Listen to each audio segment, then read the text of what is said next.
Estábamos hablando un poco del tema de la grieta al frío, Miguel, que vos que sos un tipo atento a la actualidad, que esta cosa de hay gente en situación de calle, gente que la está pasando mal y empezamos a politizarlo. Que si esto es kirchnerismo, que si es macrismo. Ibas a decir, te interrumpí, Carolina, perdón, cuando estabas por hablar. Esto que decíamos con Úrsula, que describir una situación... No, yo no comparto la grieta en este sentido, al contrario, nosotros como gobierno trabajamos aunadamente con las ONG y todo es bienvenido y hay cuestiones que las ONG tienen experiencia de muchísimos años y nosotros ahí estamos apoyando y agradecidos. Sí sabemos que las 2.300, o sea que hoy tenemos lugar para 2.300 personas, que no están todos cubiertos y que está muy bien si alguien está más cerca de River o si es más fácil acercarlo a River o si le es más familiar estar en un club o que lo lleven con determinadas personas, es bienvenido. Pero vos no sentís algo que plantea Úrsula. Si hay Juan Carr, si hay Manu Lozano, si hay todas las ONG, ¿es porque falta Estado?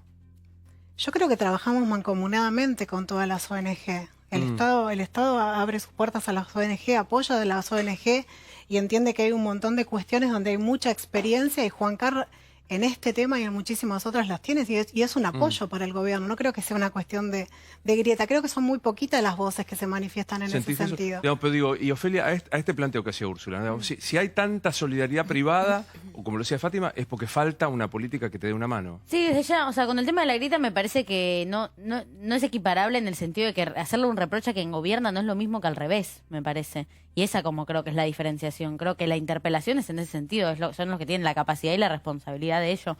Y me parece que, bueno, yo sí creo esto de la ausencia del Estado y me parece que lo que dice Fátima es cierto y que esos aportes son reales, pero nunca van a ser suficientes. E incluso si muchísimos individuos hacen su pequeño aporte, las condiciones materiales, las condiciones generales determinan qué significa ese aporte y cuál es el alcance que tiene.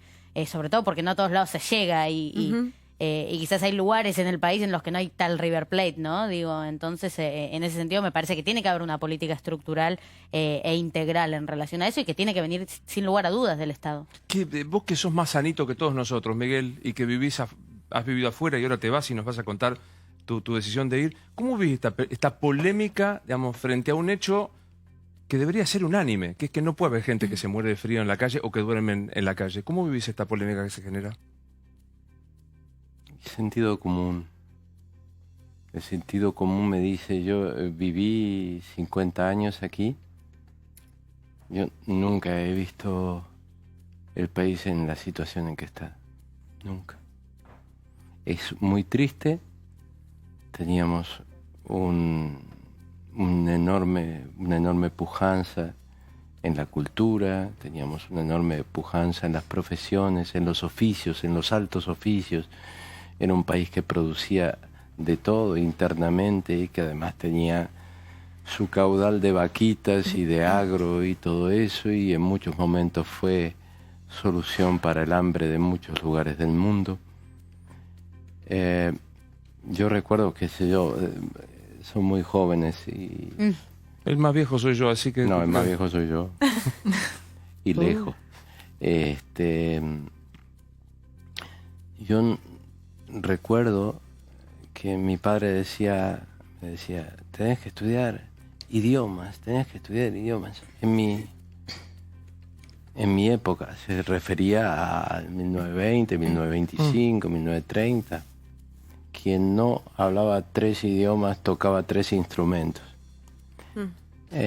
Aquí se perdió esa vocación, primero por una televisión absolutamente insana, que podría haber sido una herramienta de crecimiento y terminó diciéndole a todo el mundo que trabajar era de boludos y haciendo de la mujer una fantochada horrorosa, tolerada hasta hace muy poco. Están saliendo los que salen a pedir perdón ahora por todo lo que hicieron durante 20 años de desconocimiento. Por esta mujer que es Telma, que se animó a contarlo y se bancó como poca gente se ha bancado, con una entereza enorme. Digo, yo creo que, yo sé que no te gusta que diga esto, pero quedarás en la historia como alguien que se puso en sus hombros el derecho de las mujeres de ser respetadas. Cuando ves esto, Telma, digo, y ahora quiero que hablemos un poco pero cuando ves esta discusión que planteamos, la de la grieta al frío, ¿qué te pasa? Y a mí me preocupa tengo la sensación de que ya nuestra clase política no representa al pueblo. Digo, creo realmente que cuesta mucho sentirnos representados. Esto me pasa a mí en lo particular. Y creo que claramente, digo, no sé sobre la problemática de la gente que está en la calle, pero como ciudadana que transita esta ciudad veo que ha aumentado claramente. Y me doy cuenta que, digo, desde lo que me toca a mí, desde la lucha que me toca a mí, evidentemente cada vez necesitamos más de estos factores que surgen en la sociedad. Digo, si yo quedé en el lugar en el que quedé, creo que tiene que ver con que es la misma falencia que se da en esta falta, yo creo, sí, una falta enorme del Estado, una falta enorme, no escucho contenido, no sé qué es, de qué estamos hablando, cuál es el proyecto de país a futuro. Realmente lo que escucho son ataques y que todo cae en esta grieta que finalmente no... Creo que no nos sentimos representados, o por lo menos a mí me pasa. ¿Qué te que pasa ya con no... esto que dice Carolina? No me siento... Bueno, vos sos muy nueva en la política, pero no me siento representada por la política y vos estás representando hoy a la política. Bueno, obviamente respeto si alguien no se siente representado por la política, pero me parece que sí hay un proyecto claro, que cuesta muchísimo, que la pobreza no nace en el 2015, la pobreza existe y creo que nosotros obviamente tenemos un proyecto de país distinto, queremos abrir el mundo, queremos más trabajo, queremos más educación y todo esto no se hace mágicamente, no se hace un día para el otro. Sabemos que la herramienta del futuro, estamos todos de acuerdo, que es la educación y en ese sentido estamos trabajando muchísimo. Encontramos muchísimo abandono en la provincia de Buenos Aires, ni siquiera sabíamos cuántas escuelas eran, había toda una negación. Porque ahí estamos todos de acuerdo que es la educación lo que nos va a dar un futuro diferente, lo que les va a llevar a los jóvenes a poder elegir, a poder tener un trabajo, es la herramienta para el ascenso social. Entonces cuando Macri, cuando el presidente sale en un primer momento a decir, bueno, vamos a evaluar la educación que hoy tenemos con las pruebas a aprender. Y yo creo que ahí se marca la grieta, cuando no hablamos con la verdad, o sea, cuando salen un montón de personas a decir, yo banco la pública, con su fotito de hace 25 años en la pública, que yo también la tengo, porque mis viejos no estaban pensando si me mandaban a pública o privada, era la pública. No estaban, no sé, había muy poquitas. Entonces, todo este crecimiento de la escuela privada, ¿con qué tiene que ver? Con que abandonaron la educación pública, abandonaron esa... La abandonó el Estado, la abandonaron ustedes, en la ciudad la abandonaron. No, la nosotros abandonó no. la gente. No, nosotros no abandonamos. No, yo le dije hace 2 años, eso es una barbaridad lo que estás diciendo igual, de todas maneras. Tiene que haber una demostración empírica, no tiene que ver con si estamos de acuerdo con que la educación es un eje central, tiene que haber una demostración. La demostración es empírica. En la Ministerio de Educación de la ciudad fue siempre el enemigo más fuerte de todas las comunidades educativas de la escuela pública. Vengo de organizarme ahí. Y me duele escuchar esto. Bueno, por eso, pero en la ciudad sí tenemos hecho y es empírico. Hay, desde la gestión de 2 Macri, años de gobierno en los que hay no 18.000 nuevas vacantes en la ciudad. Yo te puedo hablar de la provincia de Buenos Aires. El problema de las vacantes es un problema todos los años. Nosotros llegamos, las vacantes están cubiertas. cubiertas. No sé qué información tenés. La provincia de Buenos Aires, nosotros llegamos a una provincia donde no sabíamos cuántas escuelas había. La prueba es aprender esta cuestión de, bueno, yo banco a la pública. Bancar la pública es lo que estamos haciendo nosotros hoy, que llegamos con una infraestructura totalmente destruida en cada escuela. Hicimos 7.000 obras que son urgentes, necesitamos el apoyo de los municipios, pero hoy mi hija va a una escuela privada y la semana que viene va a haber robótica. Y en la escuela pública va a haber robótica y programación. Eso es justicia social. No hay otra manera, no hay magia. ¿A qué te referías con el abandono? Digo, ¿coincidirás conmigo? Yo fui presidenta de mi centro de estudiantes hace muy poco, Vos sos ¿no? del Pellegrini. Que no tiene dependencia de la Universidad de Buenos Aires, sin embargo nos organizamos en la coordinadora de secundarios, entonces tuve siempre mucha cercanía con lo que es el conflicto educativo, particularmente en la ciudad, que me parece hasta un mejor ejemplo, porque justamente tienen 12 años de gobierno encima. Todo lo que se puede acusar de estructural ya falso a esta altura, me parece, en relación a la educación y hay algunos puntos en concreto. Pero creo que la manera más fácil de medirlo no tiene que ver con la percepción que vemos desde afuera de lo que parece ser, es preguntarle a la gente que vive esa educación pública todos los días. ¿Vos le preguntás a los docentes?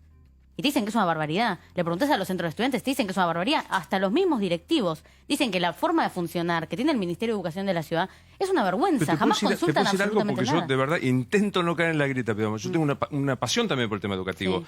Quiero decirte que acá en la capital federal se reclaman los jardines, como dice la ley. En la provincia de Buenos Aires ha sido devastada la educación en los últimos 25 años. Digamos, coincidías conmigo que la gestión de la provincia de Buenos Aires ha sido tremenda. No solo no hay jardines ni para 5 ni para 6, las escuelas se caen a pedazos. Entonces digo, ¿sabés qué? Volvemos a debatir si es Cristina o Macri, y en el medio las escuelas están dejadas de la mano de Dios. No, desde ya que yo creo que hay muchas cosas que estuvieron mal, efectivamente. Sí. Y que son deudas muy claras del proyecto político que hoy acompaño, pero porque me parece que la gracia no es la de repetir, digo, ni calco ni copia, en el sentido de que se intenta reformular ese proyecto político para ser mejor, para mejorarlo. Hablo del caso específico de la ciudad, no porque tenga un empecinamiento, si bien se podría pensar en eso con el gobierno que hoy es nacional y que también gobierna la ciudad, que es el macrismo, sino porque es la experiencia que yo transité en materia organizativa, ¿no? Entonces es de la que tengo un conocimiento, fáctico y que conozco a los compañeros y compañeras que están ahí, pero no, desde ya que eso tiene que profundizarse. Sin embargo, me parece que hay una dinámica que tiene el macrismo en relación a las modificaciones y transformaciones que genera, que es una democracia muy nula, en un sentido que jamás a los sectores que protagonizan esas modificaciones se le hace ni un aviso, un mail, algo. Digo, yo viví una reforma educativa en los colegios secundarios que ni a docente, el caso que me parece más claro, porque a estudiantes nunca nos consultan, a mí me encantaría, a docentes tampoco, pero hasta los directivos de las escuelas estaban diciendo a la Soledad Cunha, la ministra de Educación, no puede ser que se esté hablando de una reforma y nos enteramos por un PDF que nos llega de casualidad. Tienen que citarnos, tienen que explicar. Bueno, pero me entendés que es un poco lo que dice Telma, esta cosa de no sentirse representado. Y pensaba en esto, ¿no? Bueno, se terminan, yo estuve con el libro y en este último tiempo recorriendo muchos colegios y escuchando lo que tienen para decir los más jóvenes, que la verdad que es alucinante. Y a su vez me impresiona cómo, por ejemplo, con nuestro movimiento, el feminismo hoy en Argentina es visto desde afuera como punta de lanza, y sin embargo nosotras, a la hora de necesitar aprobar determinadas leyes o leyes que ya están aprobadas y que no se implementan, están hablando de educación y pienso en la educación sexual integral, que no está dada en ninguno de los espacios y que es fundamental para prevenir muchísimas situaciones de violencia. Y pienso, finalmente, más allá de que ahora logramos la paridad obligatoria en las listas, pienso incluso, tengo mis reservas en ese sentido, la mujer en Argentina vota no hace 100 años y creo que en ese sentido hasta tendríamos que haber podido permitirnos mayoría de mujeres y paridad obligatoria, porque de repente también podría ser fantástico una lista de todas mujeres en un momento en el que, acá es donde siento que no hay representatividad. Llenamos las plazas, somos 1 millón de mujeres, 1 millón de personas, porque también se nos suman hombres a la lucha, y sin embargo, a la hora de aprobar determinadas leyes, son 5 los que tienen la lapicera y tenemos que ir a tocar puertas cabildeando casi. Entonces ahí es donde siento, más allá, realmente más allá de la grieta kirchnerismo-macrismo, realmente creo que no hay representatividad de lo que estamos viviendo como sociedad y lo que reflejan nuestras instituciones. Perdón, sí que... Lo vimos el año pasado con todas las discusiones en torno a la ley del aborto. Digamos, la representatividad de las mujeres, el discurso de las senadoras y de las diputadas mujeres era muchas veces darle la espalda a una plaza llena de otras mujeres reclamando otra cosa, ¿no?